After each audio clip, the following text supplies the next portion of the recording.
നമസ്കാരം ഫ്രണ്ട്സ്, നമ്മളിന്ന് ഡിസ്കസ് ചെയ്യുന്നത് AS-2 വാലുവേഷൻ ഓഫ് ഇൻവെൻട്രീസ്. ഇത് intermediate CMA intermediate, CITCC, CA final, CMA final accounting സ്റ്റാൻഡേർഡ്സിനകത്ത് വരുന്ന ഒരു ടോപ്പിക്കാണ് valuation of inventories. Okay, so ഈ ഒരു വീഡിയോയ്ക്കകത്ത് നമ്മൾ എന്തൊക്കെ കാര്യങ്ങളാണ് നോക്കുന്നത് വെച്ചാൽ AS-2ൻ്റെ സ്കോപ്പ്, അതിനകത്തുള്ള ഇമ്പോർട്ടൻ്റ് ആയിട്ടുള്ള ഡെഫിനിഷൻ, കോസ്റ്റ് അല്ലെങ്കിൽ NRV എന്താണ്, നെറ്റ് റിയലൈസബിൾ വാല്യൂ എന്താണ്, എക്സ്ക്ലൂഷൻ ഫ്രം കോസ്റ്റിൽ നിന്ന് എന്തൊക്കെ കാര്യങ്ങൾ ഒഴിവാക്കണം നമ്മൾ വാല്യൂ ചെയ്യുമ്പോൾ, കോസ്റ്റ് ഫോർമുല, അതുപോലെ തന്നെ NRVയുടെ formula, valuation principles, joint product, by product, ഇത്രയും കാര്യങ്ങളാണ് നമ്മൾ ഈ വീഡിയോയ്ക്കകത്ത് ഡിസ്കസ് ചെയ്യാൻ പോണത്. ഇത് വളരെ ക്രക്സ്, AS-2ൻ്റെ ക്രക്സ് മാത്രം ഡിസ്കസ് ചെയ്യുന്ന ഒരു വീഡിയോ ആണ്. മീൻസ് നിങ്ങൾക്ക് ഒരു കുറഞ്ഞ സമയത്തിൽ എങ്ങനെ AS-2 പ്രിപ്പയർ ചെയ്യാം എന്നുള്ള രീതിയിലാണ് ഈ ഒരു വീഡിയോ തയ്യാറാക്കിയിട്ടുള്ളത്. ആദ്യമേ തന്നെ നമുക്ക് AS-2ൻ്റെ സ്കോപ്പ് നോക്കാം. അപ്പോൾ AS-2 നമുക്കറിയാം, ഇത് ഇൻവെൻട്രീസിൻ്റെ വാല്യുവേഷനുമായിട്ട് ബന്ധപ്പെട്ടുള്ള കാര്യമാണ്. അപ്പോൾ എന്താണ് ഇൻവെൻട്രീസ്? എന്താണ് സാർ ഇൻവെൻട്രീസ് എന്ന് ചോദിച്ചാൽ, നമുക്ക് ഈ ഇൻവെൻട്രീസും സ്റ്റോക്കും ഒന്നല്ലേ എന്നൊക്കെ നമുക്ക് സംശയങ്ങൾ വരും. അപ്പോൾ എന്താണ് ഇൻവെൻട്രി, എന്താണ് സ്റ്റോക്ക് എന്നൊക്കെ ചിന്തിച്ചാൽ, സ്റ്റോക്ക് എന്ന് പറഞ്ഞാൽ ചിലപ്പോൾ അത് നമ്മളെ ബിസിനസ്സിലെ ഫിനിഷ്ഡ് ഗുഡ് മാത്രമായിരിക്കില്ല. പക്ഷേ ഇൻവെൻട്രി എന്ന് പറയുമ്പോൾ അതിനകത്ത് finished good, work in progress, raw material, എല്ലാ കാര്യങ്ങളും അതിനകത്ത് വരും. അതാണ് ഇൻവെൻട്രിയും സ്റ്റോക്ക് തമ്മിലുള്ള വ്യത്യാസം എന്ന് പറയുന്നത്. അപ്പം ഇൻവെൻട്രീസിൻ്റെ വാല്യുവേഷൻ മീൻസ് റോ മെറ്റീരിയൽ ആവാം, വർക്ക് ഇൻ പ്രോഗ്രസ് ആവാം, ഫിനിഷ്ഡ് ഗുഡ് ആവാം, ഇതിൻ്റെ എല്ലാം വാല്യുവേഷനാണ് എന്തെന്ന് പറയുന്നത് നമ്മളുടെ AS-2 നോക്കുന്നത്. അപ്പോൾ വാല്യുവേഷൻ ഓഫ് ഇൻവെൻട്രീസിന് ആപ്ലിക്കബിൾ ആണ്. പക്ഷേ എന്തിൻ്റെയൊക്കെയോ കാര്യങ്ങൾക്ക് ഇത് ആപ്ലിക്കബിൾ അല്ല. ആ കാര്യമാണ് നമ്മളിവിടെ ഡിസ്കസ് ചെയ്യുന്നത്. Work in progress of construction കോൺട്രാക്റ്റിൻ്റെ വർക്ക് ഇൻ പ്രോഗ്രസ് വാല്യൂ ചെയ്യാനായിട്ട് AS-2 ആപ്ലിക്കബിൾ അല്ല. അതുപോലെ തന്നെ work in progress of service പ്രൊവൈഡറുടെ വർക്ക് ഇൻ പ്രോഗ്രസ്സിൽ എന്തല്ല, വർക്ക് ഇൻ പ്രോഗ്രസിൻ്റെ വാല്യുവേഷനും AS-2 ആപ്ലിക്കബിൾ അല്ല. Shares and securities held a stock in trade. അപ്പം ചില എൻറ്റിറ്റീസ് അവരുടെ സ്റ്റോക്ക് ഇൻ ട്രേഡ് എന്ന് പറയുന്നത് എന്തായിരിക്കും, ഷെയർസും സെക്യൂരിറ്റീസും ആയിരിക്കും. അതിൻ്റെ വാല്യുവേഷനും എന്തല്ല, AS-2 ആപ്ലിക്കബിൾ അല്ല. അതുപോലെ തന്നെ പ്രൊഡ്യൂസേഴ്സ് ഇൻവെൻട്രി എന്ന് പറഞ്ഞാൽ നമ്മളെ കൃഷി ചെയ്യുന്ന ആൾക്കാർ, ഫാമേഴ്സിൻ്റെ അതാണ് പ്രൊഡ്യൂസേഴ്സ് ഇൻവെൻട്രി എന്ന് പറയുന്നത്. അതിനും എന്തല്ല, നമുക്ക് അരി, ഗോതമ്പ് അതുപോലുള്ള കാര്യങ്ങൾ വാല്യൂ ചെയ്യാനും എന്തല്ല, AS-2 ആപ്ലിക്കബിൾ അല്ല എന്നാണ് അതിൻ്റെ സ്കോപ്പ് പറയുന്നത്. അടുത്ത വളരെ ഇമ്പോർട്ടൻ്റ് ആയിട്ടുള്ള ഒരു ഡെഫിനിഷൻ AS-2ൽ എന്താണ് ഇൻവെൻട്രീസ് എന്നാണ് ചോദിക്കുന്നത്. അപ്പം ഇൻവെൻട്രീസ് ഓരോന്നോരോന്നായിട്ട് നോക്കാം നമുക്ക്. Inventories are the assets held for sale in ordinary course of ബിസിനസ്സിൻ്റെ സാധാരണഗതിയിൽ വിൽപ്പനയ്ക്കായി വെച്ചിരിക്കുന്ന അസറ്റുകൾ ഇൻവെൻട്രീസ് ആണെന്ന് പറയാം. അസറ്റ് എന്ന് പറയുന്നത് ടാഞ്ചിബിൾ ആവാം, ഇൻടാഞ്ചിബിൾ ആവാം. അപ്പോൾ ഇവിടെ എന്താണ് ഹെൽഡ് ഫോർ സെയിൽ എന്ന് പറയുമ്പോഴത്തേക്കും രണ്ട് രീതി പറയാം. ഫിനിഷ്ഡ് ഗുഡ് ആവാം, സ്റ്റോക്ക് ഇൻ ട്രേഡ് ആവാം. എന്ന് വെച്ചാൽ ഒന്നെന്ന് പറയുന്നത് നമ്മൾ മാനുഫാക്ചർ ചെയ്യുന്ന രീതിയിലാവാം, അല്ലെങ്കിൽ നമ്മൾ മറ്റൊരിടത്തു നിന്ന് എടുത്ത് കച്ചവടം ചെയ്യുന്ന രീതിയിലാവാം. അപ്പോൾ ഫിനിഷ്ഡ് ഗുഡ് ആവാം, സ്റ്റോക്ക് ഇൻ ട്രേഡ് ആവാം. അപ്പോൾ assets held for sale in ordinary course of business, അതാണ് ഒന്നാമത്തെ കാര്യം എന്ന് പറയുന്നത്, ഇൻവെൻട്രിക്കകത്ത് ഉൾപ്പെടുന്ന ഒന്നാമത്തെ തരത്തിലുള്ള കാര്യം. രണ്ടാമത്തത് assets in process or production, പ്രോസസ്സിൽ അല്ലെങ്കിൽ പ്രൊഡക്ഷനിൽ ഇപ്പം നിൽക്കുന്ന ഐറ്റങ്ങൾ മീൻസ് എന്താണ്, work in progress means finished good ആയില്ല, റോ മെറ്റീരിയലിൽ നിന്ന് മാറിയും പോയി, അതാണ് എന്തെന്ന് പറയുന്നത് സെമി രീതി എന്ന് പറയാം. അതാണ് പകുതിയായി നിൽക്കുന്ന assets in process or production, work in progress. Okay, അടുത്തതാണ് raw materials and supplies to be used for production or rendering services. നമ്മളുടെ സർവീസസ് റെൻഡർ ചെയ്യാൻ വേണ്ടിയിട്ടോ അല്ലെങ്കിൽ സാധനങ്ങൾ ഉൽപ്പാദിപ്പിക്കാൻ വേണ്ടിയിട്ടോ സേവനങ്ങൾ കൊടുക്കാൻ വേണ്ടിയിട്ടോ വെച്ചിരിക്കുന്ന റോ മെറ്റീരിയൽസും സപ്ലൈസും. അപ്പോൾ റോ മെറ്റീരിയൽ എന്താണെന്ന് നമുക്കറിയാം, ബേസിക് ആയിട്ടുള്ള ആ മെറ്റീരിയൽ എന്ത് സാധനമാണ് പ്രൊഡ്യൂസ് ചെയ്യാൻ. സപ്ലൈസ് എന്ന് പറഞ്ഞാൽ എന്താണ്, ഇൻഡയറക്റ്റ് മെറ്റീരിയൽ. ഫോർ എക്സാമ്പിൾ നമ്മളിപ്പം കേക്ക് ഉണ്ടാക്കുന്ന ഒരു ബേക്കറിയാണെന്ന് വെച്ചോളൂ. ബേക്കറിയിൽ എന്തായാലും റോ മെറ്റീരിയൽ വരുന്ന മാവാണ്. അതുപോലെ തന്നെ ബേക്കറിയിൽ എന്ത് വേണം, ഈ ഓവനൊക്കെ ചൂടാക്കാൻ വേണ്ടിയിട്ട് ചിലപ്പോൾ ഗ്യാസ് വേണ്ടി വരും, അല്ലെങ്കിൽ വിറക് വേണ്ടി വരും. അതിന് എന്തെന്ന് പറയാം, നമുക്ക് സപ്ലൈസ് എന്ന് പറയാം. ഇൻഡയറക്റ്റ് മെറ്റീരിയലാണ്, ഫൈനൽ ഗുഡിൻ്റെ ഭാഗമൊന്നുമില്ല, എങ്കിൽ കൂടി അത് മെറ്റീരിയൽ തന്നെയാണ്. അപ്പം എന്തൊക്കെ കാര്യങ്ങളാണ് ഇൻവെൻട്രീസിനകത്ത് ഉൾപ്പെടുന്നത്, assets held for sale in ordinary course of business, assets in process or production, raw materials and supplies to be used for production or rendering services. Okay, so important ആയിട്ടുള്ള ഡെഫിനേഷനായ inventories കഴിഞ്ഞു. അടുത്തത് എന്താണ് sir cost, അല്ലെങ്കിൽ എന്താണ് sir net realisable value? ഇൻവെൻട്രീസിനെ എങ്ങനെയാണ് value ചെയ്യുന്നതെന്ന് ചോദിച്ചാൽ അത് വളരെ സിമ്പിളായിട്ട് ചോദിച്ചാൽ അത് കോസ്റ്റ് അല്ലെങ്കിൽ നെറ്റ് റിയലൈസബിൾ വാല്യൂ, ഇതിൽ ഏതാണോ കുറവ് ആ ഒരു രീതിയിലാണ് നമ്മൾ ഇൻവെൻട്രീസിനെ വാല്യൂ ചെയ്യുന്നത്. അപ്പോൾ സ്വാഭാവികമായിട്ടുള്ള സംശയം, എന്താണ് കോസ്റ്റ്, എന്താണ് NRV? കോസ്റ്റ് എന്ന് പറഞ്ഞാൽ ഒരു സാധനം ഉൽപ്പാദിപ്പിക്കാനായിട്ടുള്ള അല്ലെങ്കിൽ ഒരു സാധനം പ്രൊക്യൂർ ചെയ്യാനായിട്ടുള്ള നമുക്കുണ്ടായ ചിലവ്. അപ്പോൾ ഫോർ എക്സാമ്പിൾ ഞാനൊരു ബേക്കറാണ്. ഞാൻ ഒരു കേക്ക് ഉണ്ടാക്കാനായിട്ട് എനിക്ക് ചിലവായത് 1000 റുപ്പീസാണ്. ഓക്കെ, ഇനി ഈ കേക്ക് ഞാൻ ഇന്ന് കൊണ്ടുപോയി മാർക്കറ്റിൽ വിൽക്കുകയാണെങ്കിൽ എനിക്ക് കിട്ടുന്നത് ചിലപ്പം 900 റുപ്പീസ് ആയിരിക്കും. ചില സമയങ്ങളിൽ 1200 ആവും. അപ്പോൾ ഡിമാൻഡും സപ്ലൈ അനുസരിച്ച് അതിൻ്റെ വില മാറും. അപ്പം ഇപ്പം എനിക്ക് കിട്ടുന്നത് 900 റുപ്പീസാണെന്ന് വെച്ചു, എനിക്ക് ഉണ്ടായ ചിലവ് 1000 റുപ്പീസാണെന്ന് വെച്ചു. അപ്പോൾ ആ സ്റ്റോക്ക് ഞാൻ എൻ്റെ ബുക്സ് ഓഫ് അക്കൗണ്ട്സിൽ വാല്യൂ ചെയ്യുമ്പോഴത്തേക്കും അത് എത്രയാണ്? കോസ്റ്റ് അല്ലെങ്കിൽ നെറ്റ് റിലീസബിൾ ഏതാണോ കുറവ് അതിന് വേണ്ടി വാല്യൂ ചെയ്യണം. അപ്പം കോസ്റ്റ് 1000, നെറ്റ് റിലീസബിൾ വാല്യൂ 900. ഞാൻ ബുക്സ് ഓഫ് അക്കൗണ്ട്സ് ചെയ്യേണ്ട വാല്യൂ 900 ആണ്, അല്ലെങ്കിൽ വാല്യൂ ചെയ്യേണ്ട വാല്യൂ 900 ആണ്. ഇനി കോസ്റ്റ് 1000, നെറ്റ് റിലീസബിൾ വാല്യൂ 1200. അങ്ങനെ ഞാൻ ബുക്സ് ഓഫ് അക്കൗണ്ട്സ് വാല്യൂ ചെയ്യുന്നത് 1000-നായിരിക്കും. ഓക്കെ, സോ കോസ്റ്റ് അല്ലെങ്കിൽ NRV വിച്ച് ഈസ് ലോവറിലായിരിക്കും നമ്മൾ എപ്പോഴും എന്ത് ചെയ്യുന്നത്? ഇൻവെൻട്രീസിന് വാല്യൂ ചെയ്യുന്നത്. അപ്പോൾ എന്താണ് കോസ്റ്റ്? കോസ്റ്റിനകത്ത് എന്തൊക്കെ കാര്യങ്ങളാണ് ഉൾപ്പെടുന്നതെന്ന് നോക്കാം. ഓക്കെ, സോ കോസ്റ്റ് എന്ന് നമുക്ക് 3ആയിട്ട് തരംതിരിക്കാം. ആദ്യത്തേത് പർച്ചേസ് കോസ്റ്റ് എന്ന് പറയാം. എന്തെന്ന് പറയാം? പർച്ചേസ് കോസ്റ്റ് എന്ന് പറയാം. രണ്ടാമത്തത് കൺവേർഷൻ കോസ്റ്റ് എന്ന് പറയാം. മൂന്നാമത്തത് മറ്റ് കോസ്റ്റുകളായ അതർ കോസ്റ്റ് എന്ന് പറയാം. അപ്പോൾ എന്തൊക്കെയാണ്? Purchase cost, conversion cost, other cost. അപ്പോൾ എന്താണ് പർച്ചേസ് കോസ്റ്റിനകത്ത് ഉൾപ്പെടുന്ന കാര്യങ്ങൾ എന്തൊക്കെയാണെന്ന് നോക്കാം. ഒന്നാമതാണ് പർച്ചേസ് പ്രൈസ്. എന്താണ് പർച്ചേസ് പ്രൈസ്? നമ്മൾ ഒരു സാധനം, ഇപ്പോൾ ഇത് ഇൻവെൻട്രീസ് എന്ന് പറഞ്ഞാൽ ഞാൻ പറഞ്ഞു, റോ മെറ്റീരിയൽ ആവാം, വർക്കിംഗ് പ്രോഗ്രസ് ആവാം, ഫിനിഷ്ഡ് ഗുഡ് ആവാം. ഫിനിഷ്ഡ് ആകുമ്പോൾ പർച്ചേസ് പ്രൈസ് എന്ന് പറഞ്ഞാൽ സ്റ്റോക്ക് ഇൻ ട്രേഡ് ആയിരിക്കും, നമ്മൾ വാങ്ങിച്ചിട്ട് വയ്ക്കുന്നു. റോ മെറ്റീരിയൽ ആകുമ്പോൾ എന്താണ്? നമ്മൾ സപ്ലയർക്ക് പേയ്മെൻറ്റ് കൊടുക്കുന്നത്, അതായിരിക്കും പർച്ചേസ് പ്രൈസ് എന്ന് പറയുന്നത്. പർച്ചേസ് പ്രൈസ് ആവാം. പർച്ചേസ് പ്രൈസ് അതിൻ്റെ കൂടെ ഡയറക്റ്റ് എക്സ്പെൻസ് മീൻസ് ഈ സാധനം നമ്മൾ വാങ്ങിക്കാൻ വേണ്ടി നമ്മൾക്ക് വേറെ എന്തെങ്കിലും ചിലവായിട്ടുണ്ടോ? മീൻസ് നമ്മൾ ഏതെങ്കിലും ഒരു ഏജൻറ്റിന് കമ്മീഷൻ കൊടുത്തിട്ടായിരിക്കും ഇത് വാങ്ങിച്ചത്, അല്ലെങ്കിൽ ഇങ്ങോട്ട് കൊണ്ടുവരാൻ നേരമുള്ള ക്യാരിയിങ് ഇൻവേർട്സ് അല്ലെങ്കിൽ അൺലോഡിങ് ചാർജസ്, അതൊക്കെ എന്താണ്? ഈ പർച്ചേസുമായിട്ട് അസോസിയേറ്റഡ് ആയിട്ടുള്ള ഡയറക്റ്റ് എക്സ്പെൻസുകളാണ്. അപ്പോൾ purchase price, direct expense. Taxes and duties of which no refund or credit shall be claimed. ഇപ്പോൾ ചില അസറ്റ്സ് വാങ്ങിക്കുമ്പോൾ നമുക്ക് എന്ത് കിട്ടത്തില്ല? ക്രെഡിറ്റ് ഇന്നെലിജിബിൾ ആയിട്ടുള്ള അസറ്റ്സുകൾ കാണും, അല്ലെങ്കിൽ റോ മെറ്റീരിയൽസ് കാണും. അപ്പം നമ്മൾ ആ റോ മെറ്റീരിയൽ വാങ്ങിക്കാൻ നേരം കൊടുത്ത ടാക്സസ്, ഡ്യൂട്ടീസ് അത് എന്തിൻ്റെ ഭാഗമാവും? കോസ്റ്റിൻ്റെ ഭാഗമാവും. കാരണം നമുക്ക് അതിന് റീഫണ്ടോ ക്രെഡിറ്റോ കിട്ടുന്നില്ല. അപ്പോൾ taxes and duties of which no refund or credit shall be claimed. അതിനുശേഷം അതിനകത്ത് ട്രേഡ് ഡിസ്കൗണ്ട് കുറയ്ക്കുക. അപ്പം പർച്ചേസ് കോസ്റ്റിനകത്ത് എന്തൊക്കെ ഉൾപ്പെടും? Purchase price, direct expenses, taxes and duties of which no refund or credit shall be claimed. ഇതിനകത്ത് trade discount കുറയ്ക്കുക. അടുത്താണ് കൺവേർഷൻ കോസ്റ്റ് എന്ന് പറയുന്നത്. അപ്പോൾ എന്താണ് കൺവേർഷൻ കോസ്റ്റ് എന്ന് പറയാം? ഇപ്പം റോ മെറ്റീരിയലിനെ നമ്മൾ ഫിനിഷ്ഡ് ഗുഡിലേക്ക് മാറ്റാനായിട്ട് നമ്മൾ ഉപയോഗിക്കുന്ന കുറച്ച് കോസ്റ്റുകളാണ് കൺവേർഷൻ കോസ്റ്റ് എന്ന് പറയുന്നത്. അപ്പം ആദ്യമായിട്ട് അതിനകത്ത് വരുന്ന മേജറായിട്ടുള്ള കോസ്റ്റ് ലേബറാണ്. മീൻസ് എന്താണ്? ആൾക്കാർ അതിനകത്ത് എന്തെങ്കിലും കാര്യങ്ങൾ ചെയ്യില്ല, ലേബർ കോസ്റ്റ് എന്ന് പറയുന്നത്. അതാണ് ഓവർ ഹെഡ് എന്ന് പറയുന്നത്. ഓവർ ഹെഡ് എന്ന് പറയുമ്പോൾ മറ്റ് ഇൻഡയറക്റ്റ് എക്സ്പെൻസുകൾ, കുഞ്ഞു വേറെ എന്തെങ്കിലും എക്സ്പെൻസുകൾ. മീൻസ് ഇൻഡയറക്റ്റ് ഓവർ ഹെഡ് എന്ന് പറയുന്നത് കോസ്റ്റിങ്ങിൻ്റെ രീതിയിൽ പറയുന്നത് എന്താണ്? Administration over head, selling and distribution over head. ഫാക്ടറിയിൽ നമ്മുടെ സൂപ്പർവൈസർ നിൽക്കുകയാണ്, പുള്ളിക്കാരൻ അവിടെ എല്ലാം നോക്കി നടക്കുക, പുള്ളിക്കാരൻ്റെ സാലറി ഒരു ഓവർ ഹെഡാണ്. ഓവർ ഹെഡ് 2 രീതിയിൽ വരും. വേരിയബിൾ ഓവർ ഹെഡ് വരും, ഫിക്സഡ് ഓവർ ഹെഡ് വരും. വേരിയബിൾ ഓവർ ഹെഡ് വരും, ഫിക്സഡ് ഓവർ ഹെഡ് വരും. വേരിയബിൾ ഓവർ ഹെഡ് എന്ന് പറഞ്ഞാൽ പ്രൊഡക്ഷൻ കൂടുന്നതനുസരിച്ച് ഈ ഓവർ ഹെഡ് കൂടിക്കൊണ്ടേയിരിക്കും. ഫിക്സഡ് ഓവർ ഹെഡ് എന്ന് പറഞ്ഞാൽ എന്താണ്? Irrespective of the level of production എത്ര തന്നെ ആയിക്കോട്ടെ, ഈ ഫിക്സഡ് ഓവർ ഹെഡ് എന്ന് പറയുന്നത് അതേ രീതിയിൽ തന്നെ നിലനിൽക്കും എന്നുള്ളതാണ്. ഓക്കെ, സോ ഫിക്സഡ് ഓവർ ഹെഡിനകത്ത് ഇമ്പോർട്ടൻ്റ് ആയിട്ടുള്ളൊരു പോയിന്റ് വരുന്നുണ്ട്. നമുക്ക് അടുത്തതിനകത്ത് അതർ കോസ്റ്റിനോട് ഡിസ്കസ് ചെയ്തിട്ട് നമുക്ക് ഡിസ്കസ് ചെയ്യാം. അപ്പോൾ എന്താണ് അതർ കോസ്റ്റ്? മറ്റ് കോസ്റ്റുകൾ. All expenses which are necessary to bring the inventory in present location and condition. അപ്പോൾ എന്താണ്? ഒരു ഐറ്റത്തിനകത്ത് സെയിലബിൾ കണ്ടീഷനിലേക്ക് കൊണ്ടുവരാനായിട്ട് നമ്മൾ ചിലവാക്കുന്നത് സെയിലബിൾ കണ്ടീഷനാണ്, സെയിൽ ചെയ്യാമെന്ന് പറയുന്നില്ല, സെയിലബിൾ കണ്ടീഷനിലേക്ക് കൊണ്ടുവരാൻ വേണ്ടിയിട്ട് നമ്മൾ ചിലവാക്കുന്ന ബാക്കി എല്ലാ കോസ്റ്റുകളെയും നമുക്ക് അതർ കോസ്റ്റിൻ്റെ കാറ്റഗറിയിൽ ഉൾപ്പെടുത്താം. അപ്പോൾ എന്തൊക്കെയാണ് കോസ്റ്റ് എന്ന് പറയുന്നത്? 3ആയിട്ട് തരംതിരിച്ചിരിക്കുന്നു: purchase cost, conversion cost, other cost. നമ്മൾ 3 കാര്യങ്ങളാണ് ഡിസ്കസ് ചെയ്ത് നമുക്കൊന്നുകൂടെ നോക്കാം. AS-2ൻ്റെ സ്കോപ്പ് എന്ന് പറയുന്നത് വർക്ക് ഇൻ പ്രോഗ്രസ് സ്കോപ്പ്. എന്താണ് സ്കോപ്പ് എന്ന് പറഞ്ഞാൽ? ആപ്ലിക്കബിലിറ്റിയാണ്. അപ്പം സർവീസ് പ്രൊവൈഡറുടെ വർക്കിംഗ് പ്രോഗ്രസ്സിന് AS-2 ആപ്ലിക്കബിൾ അല്ല. കൺസ്ട്രക്ഷൻ കോൺട്രാക്റ്റിൻ്റെ വർക്കിംഗ് പ്രോഗ്രസ്സിന് AS-2 ആപ്ലിക്കബിൾ അല്ല. Shares and securities held a stock in trade, അതിൻ്റെ വാല്യുവേഷൻ AS-2 ആപ്ലിക്കബിൾ അല്ല.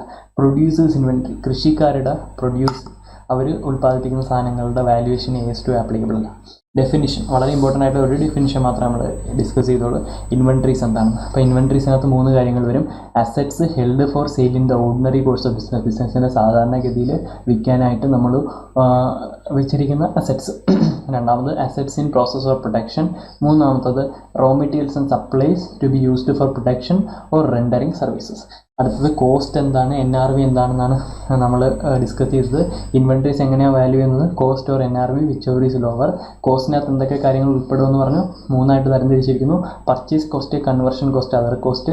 പർച്ചേസ് കോസ്റ്റിനകത്ത് എന്തൊക്കെ കാര്യങ്ങൾ? Purchase price, direct expense, taxes and duties of which no refund or credit shall be availed. Trade discount കുറയ്ക്കണം. Conversion കോസ്റ്റിനകത്ത് labour, overhead 2, variable, fixed, അത് പിന്നെ മറ്റ് കോസ്റ്റുകൾ. Make the product saleable for all expenses which are necessary to bring the inventory to present location and condition. Okay, saleable, അതിനെ saleable ആക്കുന്ന കണ്ടീഷനിൽ means വിൽക്കാൻ തക്കത്തോളം ഉള്ള കണ്ടീഷനിലാക്കുന്നതിന് എക്സ്പെൻസാണ് അതർ കോസ്റ്റ് എന്ന് പറയുന്നത്, വിൽക്കുന്ന എക്സ്പെൻസ് അല്ല. ഓക്കെ, സോ നമ്മൾ പറഞ്ഞു ഒരു ഇമ്പോർട്ടൻറ്റ് പോയിൻ്റ് ഉണ്ടെന്ന് പറഞ്ഞു. ഇതിന് ഫിക്സഡ് ഓവർഹെഡിൻ്റെ ഒരു ഇമ്പോർട്ടൻറ്റ് പോയിൻ്റ് ഉണ്ടെന്ന് പറഞ്ഞിരുന്നു. ഇതാണ് ആ important point. Fixed overhead will be charged to production on the based on capacity. On the base of കപ്പാസിറ്റിയുടെ ബേസിലാണ് നമ്മൾ ഫിക്സഡ് ഓവർഹെഡിനെ ചാർജ് ചെയ്യുന്നത്. ഇവിടെ നോക്കാം. അപ്പോൾ എന്ത് തരത്തിലുള്ള കപ്പാസിറ്റി? നോർമൽ കപ്പാസിറ്റികളുടെ actual capacity whichever is higher. Normal capacity അല്ലെങ്കിൽ ആക്ച്വൽ കപ്പാസിറ്റി ഇതിൽ ഏതാണോ കൂടുതൽ അതിൻ്റെ ബേസിസിലായിരിക്കും നമ്മൾ ഫിക്സഡ് ഓവർഹെഡിനെ പ്രൊഡക്ഷനിലേക്ക് അബ്സോർവ് ചെയ്യുന്നത്. അപ്പോൾ അതിന് വേണ്ടിയിട്ടുള്ള ഫോർമുലയുണ്ട്, ഫിക്സഡ് ഓവർഹെഡ് റിക്കവറി റേറ്റ്. അപ്പോൾ ഫിക്സഡ് ഓവർഹെഡ് റിക്കവറി റേറ്റ് നമ്മൾ ആദ്യമേ കണ്ടുപിടിക്കണം. അതിനുവേണ്ടി ഉപയോഗിക്കുന്ന ഫോർമുലയാണ് fixed overhead incurred divided by normal capacity or actual capacity whichever is higher. എന്നിട്ട് ഫിക്സഡ് ഓവർഹെഡ് ഇൻകേർഡ് ഇൻ പ്രൊഡക്ഷനിലേക്ക് ചാർജ് ചെയ്യുന്ന ഫിക്സഡ് ഓവർഹെഡ് എങ്ങനെ കണ്ടുപിടിക്കുന്നത് വെച്ചാൽ fixed overhead recovery rate into actual production. നമുക്കിവിടെ ഒരു എക്സാമ്പിൾ ഉണ്ട്. എക്സാമ്പിൾ നോക്കുമ്പോൾ നമുക്ക് കറക്റ്റായിട്ട് അത് മനസ്സിലാവത്തുള്ളൂ. എന്താ നോക്കാം. അപ്പോൾ നോർമൽ കപ്പാസിറ്റി സാധാരണ രീതിയിൽ പ്രൊഡ്യൂസ് ചെയ്യാൻ പറ്റുന്ന കപ്പാസിറ്റി എന്ന് പറഞ്ഞാൽ 1,00,000 യൂണിറ്റ്സ് ആണ്. ആക്ച്വൽ കപ്പാസിറ്റി സത്യത്തിൽ നമ്മൾ പ്രൊഡ്യൂസ് ചെയ്തത് 50,000 യൂണിറ്റ്സ് മാത്രമാണ്. അപ്പോൾ ഫിക്സഡ് ഓവർഹെഡ് ആ ഒരു കാലഘട്ടത്തിൽ പ്രൊഡക്ഷന് വേണ്ടിയിട്ട് ഇൻകർ ചെയ്ത് അല്ലെങ്കിൽ ആ ഒരു ബാച്ചിന് വേണ്ടിയിട്ട് എന്ത് ആവട്ടെ ഫിക്സഡ് ഓവർഹെഡ് ഇൻകർ ചെയ്തത് 10,00,000 രൂപയാണ്.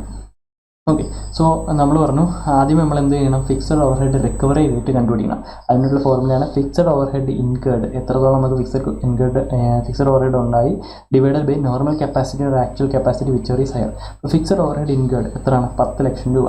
Normal capacity or actual capacity whichever is higher, ഇതിനകത്ത് ഏതാണോ വലുത്, ഏതാണ്? 1,00,000 രൂപയാണ്. Divided by 1,00,000. അപ്പോൾ നമുക്ക് ഒരു യൂണിറ്റിൻ്റെ fixed overhead rate recovery rate കിട്ടും. മീൻസ് 10 രൂപ per unit. Okay, so fixed overhead charged. അപ്പോൾ നമ്മൾ പ്രൊഡക്ഷനിലേക്ക് ചാർജ് ചെയ്യുന്ന ഫിക്സഡ് ഓവർഹെഡ് മീൻസ് നമ്മളെ ഇൻവെൻട്രിയിലേക്ക് ചാർജ് ചെയ്യപ്പെടുന്ന ഫിക്സഡ് ഓവർഹെഡാണ് ഇവിടെ കണ്ടുപിടിക്കുന്നത്. Fixed overhead charge is equal to 50,000 units നമ്മൾ എന്ത് ചെയ്തിട്ടുള്ളത്? ആക്ച്വലി പ്രൊഡ്യൂസ് ചെയ്തിട്ടുള്ളത്. അപ്പം number of units actually produced 50,000 into എത്രയാണ് റിക്കവറി റേറ്റ്? 5,00,000 രൂപ. ഓക്കെ, സോ ഇതായിരിക്കും എന്ത് ചെയ്യുന്നത്? ഇൻവെൻട്രിയുടെ ഭാഗമാവുന്ന ഫിക്സഡ് ഓവർഹെഡ് എന്ന് പറയുന്നത്. അതാണ് remaining fixed overhead will be charge in P&L account and not include in the cost of inventory. അപ്പം ഈ 10,00,000 നമുക്ക് സത്യത്തിൽ ഇൻകറായി. അതിനകത്ത് 5,00,000 ഇൻവെൻട്രിയിൽ നമ്മൾ ചാർജ് ചെയ്തിട്ടുള്ളൂ. ബാക്കി 5,00,000 എന്ന് പറയുന്നത് എവിടെ പോകും? P&L അക്കൗണ്ടിൽ പോയി. ഇത് നമ്മൾ കോസ്റ്റിംഗ് പഠിക്കുന്നതാണ്. കസ്റ്റമറിൽ നമ്മൾ ചാർജ് ചെയ്യത്തില്ല. നമ്മൾ എന്ത് ചെയ്യും? കോസ്റ്റിംഗ് P&L എഴുതി തരുമെന്ന് പറയാം. അതുപോലെ തന്നെയാണ് ഇവിടെ എന്താണ് ഇത് ഇൻവെൻട്രിയുടെ ഭാഗമാവുന്നില്ല. ഈ ഫിക്സഡ് ഓവർഹെഡ് എന്ന് പറയുന്നത് ഇത് ഇവിടെ P&L അക്കൗണ്ടിൽ ചാർജ് ചെയ്ത് പോവുകയാണ് ചെയ്യുന്നത്. ഇപ്പോൾ ചില കോസ്റ്റുകൾ നമ്മൾ എന്ത് ചെയ്യാൻ പാടില്ല? കോസ്റ്റ് ഓഫ് ഇൻവെൻട്രീസിനകത്ത് ഉൾപ്പെടുത്താനായിട്ട് പാടില്ല. അപ്പോൾ ഏതാണ്? അഡ്മിൻ ഓവർഹെഡ് എന്ന് പറഞ്ഞാൽ എന്താണ്? Not relating to production. നമ്മൾ ഓഫീസിലുള്ള കാര്യങ്ങളില്ലേ, അപ്പോൾ പ്രൊഡക്ഷനുമായിട്ടൊരു ബന്ധമില്ല. ഓഫീസിലുള്ള അഡ്മിൻ ഓവർഹെഡുകൾ എന്ത് ചെയ്യില്ല? ഇൻവെൻട്രിയുടെ മേളിൽ ചാർജ് ചെയ്യാനായിട്ട് പാടില്ല. പക്ഷേ ഫാക്ടറിയിലുള്ള അഡ്മിൻ ഓവർഹെഡുകളൊക്കെ എന്ത് ചെയ്യാം? ചാർജ് ചെയ്യാം. അപ്പോൾ അഡ്മിൻ ഓവർഹെഡുകൾ എന്ത് ചെയ്യാൻ പാടില്ല? ഇവിടെ ഉദ്ദേശിക്കുന്ന ഓഫീസിലുള്ള അതെന്ത് ചെയ്യാൻ പാടില്ല? ചാർജ് ചെയ്യാനായിട്ട് പാടില്ല. Selling and distribution overhead cost of ഇൻവെൻട്രിയാണ്. ഇൻവെൻട്രി എന്ന് പറഞ്ഞാൽ നമ്മുടെ ബിസിനസ് ഇരിക്കുന്നത് അൺസോൾഡ് ആണ്, വിറ്റ് കഴിഞ്ഞിട്ടില്ല. അൺസോൾഡ് ഗുഡ്സിനെയാണ് നമ്മൾ ഇവിടെ ഇരിക്കുന്നത്, അവിടെ ഇരിക്കുകയാണ്. അപ്പോൾ അതുകൊണ്ട് നമ്മൾ എന്ത് ചെയ്യാൻ പാടില്ല? അതിനകത്ത് സെല്ലിംഗ് ആൻഡ് ഡിസ്ട്രിബ്യൂഷൻ ഓവർഹെഡ് ഉൾപ്പെടുത്താനായിട്ട് പാടില്ല. അബ്നോർമൽ ലോസസ് എന്ന് പറഞ്ഞാൽ വേസ്റ്റേജ് ഓഫ് മെറ്റീരിയൽ ആവാം, ലേബർ ആവാം, മറ്റേന്തെങ്കിലും കോസ്റ്റ് ആവാം. അതൊന്നും എന്ത് ചെയ്യാൻ പാടില്ല? നമ്മൾ കോസ്റ്റ് ഓഫ് ഇൻവെൻട്രീസിൻ്റെ മേലിൽ ചാർജ് ചെയ്യാനായിട്ട് പാടില്ല. ഇപ്പോൾ സ്റ്റോറേജ് കോസ്റ്റ്, ബോറോയിങ് കോസ്റ്റ് ഇതെന്ന് പറഞ്ഞാൽ ഇവിടെ ഒരു പെക്യുലാരിറ്റി ഉണ്ട്. എന്താണ്? സ്റ്റോറേജ് കോസ്റ്റും ബോറോയിങ് കോസ്റ്റും. സ്റ്റോറേജ് കോസ്റ്റ് ഇത് പ്രൊട്ടക്ഷൻ ആവശ്യമുള്ള സ്റ്റോറേജ് ആണെങ്കിൽ അത് നമ്മൾ കോസ്റ്റ് ഓഫ് ഇൻവെൻട്രീസിനകത്ത് ഉൾപ്പെടുത്തും. പ്രൊഡക്ഷന് ആവശ്യമില്ലാത്ത സ്റ്റോറേജ് ആണെങ്കിൽ അത് ഒരിക്കലും നമ്മൾ എന്ത് ചെയ്യത്തില്ല, കോസ്റ്റ് ഓഫ് ഇൻവെൻട്രീസിനകത്ത് ഉൾപ്പെടുത്തത്തില്ല. ഫോർ എക്സാമ്പിൾ വൈനിൻ്റെ മാനുഫാക്ചറിങ് ബിസിനസ്സാണ് ഞാൻ നടത്തുന്നതെങ്കിൽ സ്റ്റോറേജ് എന്ന് പറയുന്നത് അതിനകത്ത് ഇന്നോവേറ്റബിൾ ആയിട്ടുള്ള ഒരു കാര്യമാണ്. അതുകൊണ്ട് തന്നെ എന്ത് ചെയ്യണം, നമ്മൾ സ്റ്റോറേജ് കോസ്റ്റ് അതിനകത്ത് ഉൾപ്പെടുത്തിയേ പറ്റത്തുള്ളൂ. അടുത്തത് എന്താണ്, ബോറോവിങ് കോസ്റ്റ്. ബോറോവിങ് കോസ്റ്റിൻ്റെ അക്കൗണ്ടിംഗ് സ്റ്റാൻഡേർഡ് വേറൊരെണ്ണമുണ്ട്, AS-16 എന്ന് പറയും. അപ്പോൾ അതിനകത്ത് ക്വാളിഫയിങ് അസറ്റ് അങ്ങനെയുള്ള കാര്യങ്ങൾ പറയുന്നുണ്ട്. അപ്പോൾ അത് വെച്ചിട്ടായിരിക്കും നമ്മൾ ബോറോവിങ് കോസ്റ്റ് ഇൻവെൻട്രീസിൻ്റെ ഭാഗമാവുമോ ഇല്ലേ എന്ന് തീരുമാനിക്കുന്നത്. ഓക്കെ, സോ ഇത്തരം കാര്യങ്ങളാണ് എന്ത് ചെയ്യേണ്ടത്, നമ്മൾ കോസ്റ്റ് ഓഫ് ഇൻവെൻട്രീസിനകത്ത് ഉൾപ്പെടുത്താൻ തത്തത്. അപ്പോൾ ഏതൊക്കെയാണ്, admin overhead, selling and distribution overhead, abnormal loss, storage cost, borrowing cost. പക്ഷേ ഇത് ഡിപ്പെൻഡ് ചെയ്യും, എന്താണ് സ്റ്റോറേജ് എന്ന് പറയുന്നത് പ്രൊഡക്ഷൻ ആവശ്യമുള്ളതാണെങ്കിൽ അത് ഉൾപ്പെടുത്തണം. ബോറോയിങ് കോസ്റ്റ് എന്ന് പറയുന്നത് AS-16 നോക്കും, 16 നോക്കിയിട്ടാണ് നമ്മൾ ഉൾപ്പെടുത്തണം വേണ്ടതെന്ന് നോക്കുന്നത്. ഓക്കെ, സോ ഇത്രയും കാര്യങ്ങളാണ്. അപ്പോൾ എന്താണ്, വളരെ ക്വിക്കായിട്ട് നമുക്ക് ഇതൊന്ന് റിവൈസ് ചെയ്യാം. ഫിക്സഡ് ഓവർഹെഡ് നമ്മൾ കപ്പാസിറ്റിയുടെ ബേസിലാണ് അബ്സോർവ് ചെയ്യുന്നത്. Normal capacity, actual capacity whichever is higher, അതിൻ്റെ ബേസിലാണ് നമ്മൾ എന്ത് ചെയ്യുന്നത്, അബ്സോർവ് ചെയ്യുന്നത്. ആദ്യം നമ്മൾ ഫിക്സഡ് ഓവർഹെഡ് റിക്കവറി റേറ്റ് കണ്ടുപിടിക്കണം. അതിനുവേണ്ടി fixed overhead incurred divided by normal capacity or actual capacity whichever is higher. അപ്പോൾ നമുക്ക് ഫിക്സഡ് ഓവർ റിക്കവറി റേറ്റ് കിട്ടും. അതിനുശേഷം ആക്ച്വൽ പ്രൊഡക്ഷൻ, സത്യത്തിൽ നമ്മൾ എത്ര പ്രൊഡ്യൂസ് ചെയ്തു അതേ മൾട്ടിപ്പിളിലെ ഫിക്സഡ് ഓവർ റിക്കവറി റേറ്റ് ചെയ്യുമ്പോഴത്തേക്കും fixed overhead incurred in production കിട്ടും. ഈ കിട്ടുന്ന എമൗണ്ട് ആയിരിക്കും നമ്മൾ കോസ്റ്റ് ഓഫ് ഇൻവെൻട്രിക്കകത്ത് ഉൾപ്പെടുത്തുന്നത്. ഫിക്സഡ് ഓവർഹെഡ് എന്ന് പറഞ്ഞ് ബാക്കിയുള്ള എമൗണ്ട് നമ്മൾ P&L അക്കൗണ്ടിലേക്ക് മാറ്റുകയാണ് ചെയ്യുന്നത്. കോസ്റ്റ് ഓഫ് ഇൻവെൻട്രീസിനകത്ത് ഉൾപ്പെടേണ്ടാത്തതായിട്ടുള്ള കുറച്ച് കോസ്റ്റുകൾ ഏതൊക്കെയാണ്, admin overhead, selling and distribution overhead, abnormal losses, storage cost, borrowing cost. ഈ സ്റ്റോറേജ് കോസ്റ്റും ബോറോയിങ് കോസ്റ്റും depends upon the nature of production. അതുപോലെ തന്നെ AS-16 ബോറോയിങ് കോസ്റ്റിൻ്റെ അക്കൗണ്ട് സ്റ്റാൻഡേർഡുമായിട്ട് ബന്ധപ്പെട്ടിരിക്കും. അടുത്താണ് നമ്മൾ കോസ്റ്റ് ഫോർമുല, അല്ലെങ്കിൽ കോസ്റ്റ് ഫോർമുല അല്ല, ഫോർമുലാസ്. ഈ അക്കൗണ്ട് സ്റ്റാൻഡേർഡിൽ വരുന്ന കുറച്ച് ഫോർമുലാസ് നമ്മൾ നേരത്തെ പഠിച്ചിരുന്നു. NRVയും cost, inventories are valued according to cost or NRV whichever is lower എന്നാണ് നമ്മൾ പഠിച്ചത്. അപ്പോൾ എന്താണ് കോസ്റ്റ്, എന്താണ് NRV എന്ന് നമുക്ക് കണ്ടുപിടിക്കുന്നത്. അപ്പോൾ NRVയും കോസ്റ്റും കണ്ടുപിടിച്ചാലേ നമുക്ക് അങ്ങനെ വാല്യൂ ചെയ്യാനായിട്ടുള്ളൂ. അപ്പോൾ ആദ്യമാണ് NRV എന്താണെന്ന് നോക്കാം. NRVയുടെ ഫോർമുല ഇങ്ങനെയാണ്, എക്സ്പെക്റ്റഡ് സെയിൽ വാല്യൂ. നമ്മൾ പ്രതീക്ഷിക്കുന്ന എത്ര രൂപ കിട്ടും വിറ്റാൽ മാർക്കറ്റിംഗ് കൊണ്ട്, അതാണ് expected sale value, minus expected cost to complete. For example ചിലപ്പോൾ ഇപ്പം എന്താണ്, കേക്ക് തന്നെ കേക്കിൻ്റെ എക്സാമ്പിൾ തന്നെ എടുക്കാം. അപ്പം ഒരു സെമി ഫിനിഷ്ഡ് കേക്കാണെന്ന് വെച്ചോ, ഞാനൊരു കേക്ക് ഉണ്ടാക്കി, പക്ഷേ അതിനകത്ത് ഇനി കുറേ കാര്യങ്ങൾ ചെയ്താൽ മാത്രമേ അത് എന്ത് ചെയ്യാൻ പറ്റുള്ളൂ, വിൽക്കാനായിട്ട് പറ്റത്തുള്ളൂ. അതിന് ആ സെമി ഫിനിഷ്ഡ് രൂപത്തിൽ ആരും അതിനെ വാങ്ങിക്കാനായിട്ട് തയ്യാറാവത്തില്ല. അപ്പോൾ അത്തരത്തിൽ സിറ്റുവേഷൻ നമ്മൾ എന്ത് ചെയ്യണം, അതിനകത്ത് കുറേയധികം അഡീഷൻസ് ഒക്കെ നടത്തണ്ടേ. അതാണ് എക്സ്പെക്റ്റഡ് കോസ്റ്റ്. അതിനെ ഒരു ഫൈനൽ ഗുഡാക്കി എടുക്കാനായിട്ട് എത്ര രൂപ ചിലവാകും, അതാണ് എക്സ്പെക്റ്റഡ് കോസ്റ്റ് ടു കംപ്ലീറ്റ് എന്ന് പറയുന്നത്. അതിനുശേഷം എക്സ്പെക്റ്റഡ് കോസ്റ്റ് ടു സെല്ല്, അത് വിൽക്കാനായിട്ട് ചിലപ്പോൾ നമ്മൾ ഏതെങ്കിലും ഒരു ഏജൻറ്റൊക്കെ വഴിയായിരിക്കും നമ്മൾ വിൽക്കുന്നത്, അല്ലെങ്കിൽ ഇവിടുന്ന് നമ്മളതിനെ ട്രാൻസ്പോർട്ട് ചെയ്ത് വേറെ സ്ഥലത്ത് കൊണ്ടുപോയായിരിക്കും വിൽക്കുന്നത്. അപ്പോൾ അത് എക്സ്പെക്റ്റഡ് കോസ്റ്റ് സെല്ല്. അപ്പം എക്സ്പെക്റ്റഡ് സെയിൽ വാല്യൂവിൽ നിന്ന് എക്സ്പെക്റ്റഡ് കോസ്റ്റ് ടു കംപ്ലീറ്റും എക്സ്പെക്റ്റഡ് കോസ്റ്റ് ടു സെല്ലും കുറയ്ക്കുമ്പം നമുക്ക് എന്ത് കിട്ടും, നെറ്റ് റിയലൈസബിൾ വാല്യൂ കിട്ടും. ഓക്കെ, ഇനി ഇത് നമ്മൾ എന്തുമായിട്ട് കമ്പയർ ചെയ്യും, കോസ്റ്റ് ഓഫ് ഇൻവെൻട്രി ആയിട്ട് കമ്പയർ ചെയ്യും. അതിനകത്ത് ഏതാണോ കുറവ് അതായിരിക്കും നമ്മൾ ബുക്ക് ചെയ്യുന്നത്. ഓക്കെ, സോ എന്താണ് കോസ്റ്റ് ഓഫ് ഇൻവെൻട്രി നോക്കാം. അപ്പം കോസ്റ്റ് ഓഫ് ഇൻവെൻട്രി നമുക്ക് രണ്ട് സിറ്റുവേഷൻ ഉണ്ട്. Cost of inventory, item of inventory, interchangeable, non interchangeable. അപ്പോൾ എന്താണ് ഇൻ്റർചേഞ്ചബിൾ, നോൺ ഇൻ്റർചേഞ്ചബിൾ? അപ്പോൾ അല്ലെങ്കിൽ നമുക്കൊരു ഹോമോജീനിയസ്, ഹെട്രോജീനിയസ്. ഓക്കെ, ഹെട്രോജീനിയസ് എന്ന് പറഞ്ഞാൽ ഐറ്റംസ് ഡിഫറൻ്റ് ആണ്. ഫോർ എക്സാമ്പിൾ ഒരു മാമ്പഴം, ഒരു ചക്കപ്പഴം, രണ്ടും വ്യത്യാസമല്ലേ. അപ്പോൾ എല്ലാ മാമ്പഴമാണെങ്കിൽ അത് പ്രശ്നം വരില്ലല്ലോ. അപ്പോൾ രണ്ട് പഴങ്ങളാണ്, രണ്ട് വ്യത്യസ്ത പഴങ്ങളാണ്, അതാണ് ഹെട്രോജീനിയസ് എന്ന് പറയുന്നത്. ഹോമോജീനിയസ് എന്ന് പറഞ്ഞാൽ എല്ലാം ഒരു തരത്തിലുള്ള പഴങ്ങളാണ്, മാമ്പഴമാണ് മൊത്തം, അതാണ് ഹോമോജീനിയസ് എന്ന് പറഞ്ഞത്. അപ്പം ഹോമോജീനിയസ്, ഹെട്രോജീനിയസ്.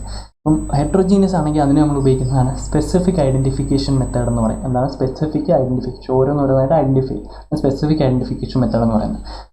ഹോമോജീനിയസ്, അത് ഹെട്രോജീനിയസ് ആണ്, സ്പെസിഫിക് ഐഡൻറ്റിഫിക്കേഷൻ. ഹോമോജീനിയസ് മീൻസ് എല്ലാം ഒരേ കണക്കുള്ളതാണ്. അങ്ങനെയാണ് നമ്മൾ ഫസ്റ്റ് ഇൻ ഫസ്റ്റ് ഔട്ടും വെയ്റ്റഡ് ആവറേജ് മെത്തേഡുമാണ് ഇൻവെൻറ്ററി വാല്യൂ ചെയ്യാനായിട്ട് ഉപയോഗിക്കുന്നത്. വേറെ രണ്ട് മെത്തേഡും ഉപയോഗിക്കാവുന്ന അക്കൗണ്ടിംഗ് സ്റ്റാൻഡേർഡ് നമ്മളടുത്ത് പറയുന്നുണ്ട്. ഏതൊക്കെയാണ്, സ്റ്റാൻഡേർഡ് കോസ്റ്റ് മെത്തേഡും retail inventory method. If it approximate the cost to ആക്ച്വലുമായിട്ട് അപ്രോക്സിമേറ്റ് ആയിട്ടുള്ള വാല്യൂ വരുന്നുണ്ടെങ്കിൽ സ്റ്റാൻഡേർഡ് കോസ്റ്റ് മെത്തേഡോ റീറ്റെയിൽ ഇൻവെൻട്രി മെത്തേഡോ ഉപയോഗിക്കാമെന്ന് പറയുന്നുണ്ട്. റീറ്റെയിൽ ഇൻവെൻട്രി മെത്തേഡിൻ്റെ ഫോർമുല എന്താണ്, estimated sale value of unsold goods minus estimated the gross profit. അപ്പോൾ നമുക്ക് estimated cost unsold goods means നമുക്കിപ്പോൾ കുറേ അൺസോൾഡ് ഗുഡ്സ് നമ്മളെ സ്ഥലത്തിരിപ്പുണ്ട്. കുറേ അധികം എന്തുണ്ട് കേക്ക് ഉണ്ടെന്ന് വെച്ചോ. ആ കേക്ക് മാർക്ക് ഒത്തിരി ഉണ്ട്, മീൻസ് ഒരു 100-150 കേക്കുണ്ട്. അതെല്ലാം കൂടെ നമ്മൾ മാർക്കറ്റിൽ കൊണ്ടുപോയി വിറ്റാൽ എത്ര രൂപ കിട്ടും? ഫോർ എക്സാമ്പിൾ ഒരു 1,00,000 രൂപ. ഇനി എസ്റ്റിമേറ്റഡ് ഗ്രോസ് പ്രോഫിറ്റ്, നമുക്കൊരു പ്രോഫിറ്റ് മാർജിൻ ഉണ്ടാവത്തില്ല. ഇപ്പോൾ നമ്മൾ പ്രതീക്ഷിക്കുന്ന ലാഭം എത്രയാണ്? അപ്പോൾ സാറിന് ഇത് എന്താണ്? Cost plus profit is equal to selling price എന്നാണ്. ഇവിടെ നമ്മൾ കോസ്റ്റ് കണ്ടുപിടിക്കാൻ വേണ്ടിയിട്ട് എന്താ ഉപയോഗിക്കുന്നത്? Selling price minus estimated profit. Estimated selling price minus estimated profit is equal to estimated cost of unsold goods. ആ ഒരു രീതിയാണ് ഉപയോഗിക്കുന്നത്. എന്താണ് NRV എന്ന് പറഞ്ഞാൽ എക്സ്പെക്റ്റഡ് സെയിൽ വാല്യൂ, അതിനകത്തുനിന്ന് expected cost to complete expected cost sell. അപ്പോൾ നമുക്ക് NRV കിട്ടും. കോസ്റ്റ് ഓഫ് ഇൻവെൻട്രി, രണ്ട് സിറ്റുവേഷൻ, ഹെട്രോജീനിയസ്, ഹോമോജീനിയസ്. ഹെട്രോജീനിയസ് ആണെങ്കിൽ സ്പെസിഫൈഡ് ഐഡൻറ്റിഫിക്കേഷൻ മെത്തേഡ്, ഹോമോജീനിയസ് ആണെങ്കിൽ FIFO വെയ്റ്റഡ് ആവറേജ്. വേറെ രണ്ട് മെത്തേഡും കൂടെ ഉണ്ട്, standard cost method, retail inventory method. They can be used if it approximate the actual, means cost ആക്ച്വലുമായിട്ട് approximate ചെയ്യുന്നുണ്ടെങ്കിൽ. ഇതിനൊരു formula estimated sale value of unsold goods minus estimated gross profit. അപ്പോൾ നമുക്ക് estimated cost of unsold goods കിട്ടും. അടുത്ത valuation principles. എങ്ങനെയാണ് value ചെയ്യേണ്ടത്? Finished good അല്ലെങ്കിൽ സ്റ്റോക്ക് ഇൻ ട്രേഡ് എങ്ങനെയാണ്? Cost or NRV whichever is lower. WIP working progress എങ്ങനെ value ചെയ്യേണ്ടത്? Cost or NRV whichever is lower. Raw മെറ്റീരിയലിൻ്റെ കേസിൽ വരുമ്പോഴാണ് നമുക്ക് കുറച്ച് ബുദ്ധിമുട്ട് അല്ലെങ്കിൽ കുറച്ച് അഡീഷണൽ കൺസെപ്റ്റ് വരുന്നത്. എങ്ങനെയാണ് റോ മെറ്റീരിയൽ വാല്യൂ ചെയ്യേണ്ടതെന്ന് നോക്കാം. ഓക്കെ, സോ റോ മെറ്റീരിയൽ വാങ്ങിച്ച് നമ്മൾ സ്റ്റോക്കിലിരിപ്പുണ്ട്. രണ്ട് സിറ്റുവേഷൻ ഇത് കഴിഞ്ഞ് ഉണ്ടാകും. റോ മെറ്റീരിയൽ എൻ്റെ കമ്പനിയുടെ വെയർ ഹൗസിൽ ഞാൻ സൂക്ഷിച്ച് വെച്ചിരിക്കുകയാണ്. ഫോർ എക്സാമ്പിൾ ഞാനൊരു ബേക്കറാണ്. ഞാൻ കേക്ക് ഉണ്ടാക്കാൻ വേണ്ടിയിട്ട് മാവ് വാങ്ങിച്ച് എൻ്റെ വെയർ ഹൗസിൽ ഞാൻ വെച്ചിട്ടുണ്ട്. ഇതിന് ശേഷം എന്ത് സംഭവിക്കാം? ഈ വാങ്ങിച്ച മാവിൻ്റെ വില ഒന്നെങ്കിൽ വാങ്ങിച്ച വിലയ്ക്ക് തന്നെ നിൽക്കാം. ഫോർ എക്സാമ്പിൾ ഞാൻ 1 കിലോ 100 രൂപയ്ക്കാണ് മേടിച്ചത്. ആ 100 രൂപയ്ക്ക് തന്നെ നിൽക്കാം. 100 രൂപയ്ക്ക് മേളിൽ പോവാം, ആ 100 രൂപയ്ക്ക് താഴെ പോവാം. എന്തൊക്കെ സംഭവിക്കാം? ഞാൻ മേടിച്ച ആ റോ മെറ്റീരിയലിൻ്റെ വില 100 ആണ് 1 കിലോയ്ക്ക്. ആ 100 രൂപയുടെ മേളിൽ പോകാൻ വില 100 മീൻസ് ഞാൻ വാങ്ങിച്ചത് ചിലപ്പം ഫിനാൻഷ്യൽ ഇയർ തുടങ്ങുന്നത്. മാവെന്ന് പറഞ്ഞാൽ ചീത്തയായി പോകണ കാര്യം ഇവിടെ നമ്മൾ എക്സാമ്പിൾ പറയാം. അപ്പം വാങ്ങിച്ചത് ചിലപ്പം ഫിനാൻഷ്യൽ ഇയർ തുടങ്ങുകയാണ്. ഇപ്പം ഞാൻ ഫിനാൻഷ്യൽ ഇയർ തീരാറായി, ഞാൻ വാല്യൂ ചെയ്യുകയാണ്, സ്റ്റോക്ക് വാല്യൂ ചെയ്യുകയാണ്. Books of accounts means final accounts ഒക്കെ പ്രിപ്പയർ ചെയ്യാൻ വേണ്ടി സ്റ്റോക്ക് വാല്യൂ ആണ്. അപ്പോൾ ഈ വാങ്ങിച്ച സ്റ്റോക്കിൻ്റെ വില എന്താവാം? മീൻസ് അൺസോൾഡ് ആയിട്ടിരിക്കും അല്ലെങ്കിൽ നമ്മൾ ഉപയോഗിക്കാതിരിക്കുന്ന സ്റ്റോക്കിൻ്റെ വില എന്ന് പറയുന്നത് ആ 100ൻ്റെ മേളിൽ പോകാം, 100ന് താഴെ പോകും, ആ വാങ്ങിച്ച വിലയെ തന്നെ നിൽക്കുകയും ചെയ്യാം. ഓക്കെ, സോ അപ്പം രണ്ട് സിറ്റുവേഷൻ ആയിട്ട് തിരിക്കാം. Price of raw material is same or higher, അതേ വിലയിൽ തന്നെ നിൽക്കുന്നത് അല്ലെങ്കിൽ അതിൻ്റെ മേളിൽ പോകുന്നത്. Price of raw material have reduced, ആ വാങ്ങിച്ചതിനെക്കാട്ടി കുറഞ്ഞു. എന്താണ്? Price of raw material is same or higher. ഇവിടെ പറയണം ഞാൻ വാങ്ങിച്ചത് 100 രൂപയ്ക്കാണ്, ഇന്ന് അതിൻ്റെ വില 100 അല്ലെങ്കിൽ അതിൻ്റെ വില 100 കൂടുതലാണ്. അങ്ങനെയാണെങ്കിൽ raw material will be valued at cost. Raw material എന്തായിരിക്കും? കോസ്റ്റിലാണ് വാല്യൂ ചെയ്യുന്നത്. എന്താണോ ഞാൻ വാങ്ങിച്ച വില അതിന്. ഇപ്പോൾ ഞാൻ വാങ്ങിച്ചത് 100 രൂപയ്ക്കാണ്, ഇന്ന് 110 രൂപയാണ്. ഞാൻ ഏത് വിലയ്ക്കാണ് റോ മെറ്റീരിയൽ വാല്യൂ ചെയ്യുന്നത്? 100 രൂപയ്ക്ക്. വാല്യൂഡ് അറ്റ് കോസ്റ്റ്, ഞാൻ വാങ്ങിച്ച വിലയ്ക്ക് തന്നെ ഞാൻ വാല്യൂ ചെയ്യും. ഓക്കെ, ഇനി prices of raw material have reduced, raw മെറ്റീരിയലിൻ്റെ പ്രൈസ് കുറഞ്ഞു. ഓക്കെ, ഞാൻ വാങ്ങിച്ചത് 100 രൂപയ്ക്കാണ്, പക്ഷേ ഇന്ന് അവൈലബിൾ ആയിട്ടുള്ള എത്രയാണ്? 80 രൂപയ്ക്കാണ്. അങ്ങനെയാണെങ്കിൽ നമ്മൾ ഇവിടെ കുറച്ച് കാര്യങ്ങൾ നോക്കണം. ഇപ്പോൾ cost price of raw material, ഞാൻ വാങ്ങിച്ചത് 100 രൂപ, ഇന്ന് 80 രൂപ. If the raw material will be incorporate in the final product, ഈ വാങ്ങിച്ച റോ മെറ്റീരിയൽ നമ്മൾ എന്ത് ചെയ്യും? ഫൈനൽ പ്രൊഡക്റ്റ് ഉൽപ്പാദിപ്പിക്കാൻ വേണ്ടി ഇൻകോർപ്പറേറ്റ് ചെയ്യുന്നത്. എന്നിട്ട് അതിൻ്റെ കോസ്റ്റ് കണ്ടുപിടിക്കാം. അപ്പോൾ എന്താണ്? റോ മെറ്റീരിയൽ കോസ്റ്റ്, ഞാൻ വാങ്ങിച്ച 100 രൂപയ്ക്കാണ്, ആ 100 രൂപ. കൺവേർഷൻ കോസ്റ്റ്, ഞാൻ ലേബർ ഓവർ ഹെഡ് എല്ലാം കൂട്ടി 20 രൂപ. Total cost of finished good, അപ്പോൾ എന്താണ്? ഈ റോ മെറ്റീരിയൽ ഉപയോഗിച്ച് ഉണ്ടാക്കിയ ഫിനിഷ്ഡ് ഗുഡിൻ്റെ ടോട്ടൽ കോസ്റ്റ് എന്ന് പറയുന്നത് 120 രൂപയാണ്. അങ്ങനെയാണെങ്കിൽ ഈ ഫിനിഷ്ഡ് ഗുഡിൻ്റെ വില എന്ന് പറയുന്നത് selling price of finished good is more or equal to total cost. Okay, means selling price of finished good, ഈ ഞാൻ ഉണ്ടാക്കിയ കേക്കിൻ്റെ കോസ്റ്റ്, എനിക്ക് ആ കേക്ക് ഉണ്ടാക്കാൻ വേണ്ടി ചിലവായത് 120 രൂപ. ഇനി ഈ കേക്കും കൊണ്ട് ഞാൻ മാർക്കറ്റിൽ ചെല്ലുമ്പോൾ രണ്ട് സിറ്റുവേഷൻ ഉണ്ടാകും.